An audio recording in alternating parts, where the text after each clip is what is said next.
luckily there's basketball to talk about tonight, Don, as the season opens. And thank God you changed the subject.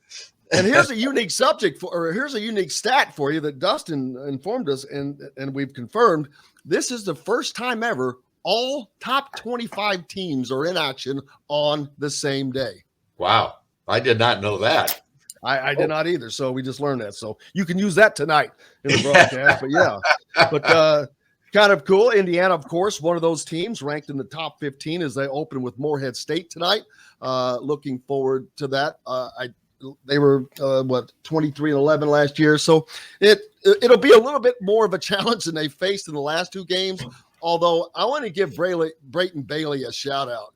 Don, if you notice, he had to guard Race Thompson that whole game. I know. And he was doing everything but sticking his feet up on the basketball stands to keep Race he worked his butt off, and Race ended up with 6 points, man. I got to give it to Brayton Bailey. He worked hard at 6'1". Yeah, he's a chip off the old block because if you remember when Damon was a high school basketball player at 6'2", he was the post player a lot of the time. They used him in the post almost every ball game exclusively because he was probably their best. Well, he was obviously their best player. There's no doubt about that at Bedford North Lawrence. So he's a chip off the old block, and I agree with you. He had a terrific ball game in the sense of what he was asked to do out there. But here's the thing about this game tonight with Morehead State. Morehead State's had 23 win seasons each of the last 2 years. Their coach was the OVC Coach of the Year 2 years ago. They finished third last year in that league.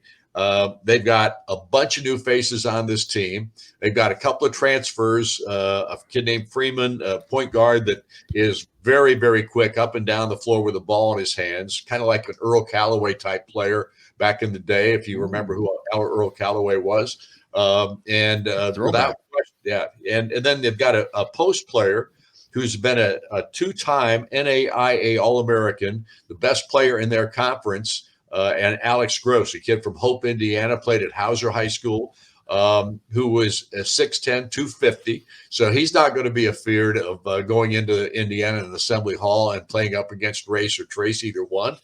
So it's going to be interesting. And they've got a bunch of new faces. Their coach has obviously proven he can take transfer portal guys and fit them in where he needs to fit them. And they're expected to win the Ohio Valley again this year. They were picked number 1. So this is going to be it's not going to be an easy test, but at the same time, it's going to be a much better one than the two NAIA schools were able to provide, even though I thought both those teams were really well coached and played their butts off. I'm really interested to see pace of play tonight from Morehead State because this is a team, I believe they've got 3 guys that are 6'9", or 6'10". They don't have a lot of forwards. Everybody else on their roster is listed as a guard. So they're going to try to push tempo. I think they're going to try to shoot a lot of threes. It's going to be a really interesting interesting matchup on both sides of the floor because I think Indiana can take advantage offensively on the inside, but can they defend the perimeter? I mean, we're going to find that out pretty quick, I think, tonight. Yeah, I agree. I mean, this will be a fun game. I think it'll be interesting to see how Indiana fares in that regard. I do think that Indiana's a better defensive team than they were a year ago here at the outset of this season. That's the one thing that seems to be the Mike Woodson really challenges these guys to play defense first because the offensive side of the ball, I think now, based on what I've seen, can take care of itself. I think this offense is going to be much better this year. And here's the other thing. I think this might be the deepest I've seen an Indiana basketball team since I said it was the deepest back in 2012-13 season when Cody and Victor and Wilshie and all those guys were there. And I thought that team was the deepest at that point. But then remember, they had a couple of injuries that knocked out the kid from Tipton, I'm forgetting, Derek Elston. The Tipton Tornado, baby. Yeah.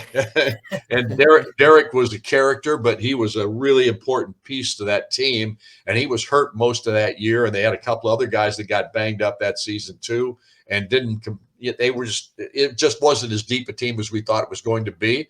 This team here might be even deeper than that one was here at the outset of the season, based on what we're seeing in the first 2 exhibitions. I agree, Don. When you have a guy like Malik Renew coming off of the bench, he could start for a lot of Big Ten teams right now. he could start for this Big Ten team right now if they didn't have Race Thompson and Trace Jackson Davis there. I'm quite confident of that. But Indiana, and we talked about this game tonight, Indiana needs to be challenged because their schedule ramps up quickly. You play Xavier just the third game in to the season, and then you have a few more games, a couple of games in between, and then you've got to play the top team in the country, North Carolina, as well as Arizona and Kansas. So they're going to be challenged heavily. So these other games, they need to be challenged to a degree, a little more so than they were in the openers. But I think they'll get that challenge tonight. But man, I have really enjoyed watching this offense. The one thing I'd like to see Xavier get a little more in tune with the flow of the game and being more of a point guard. But hopefully we'll see that just find its level. Hopefully that water will find its level.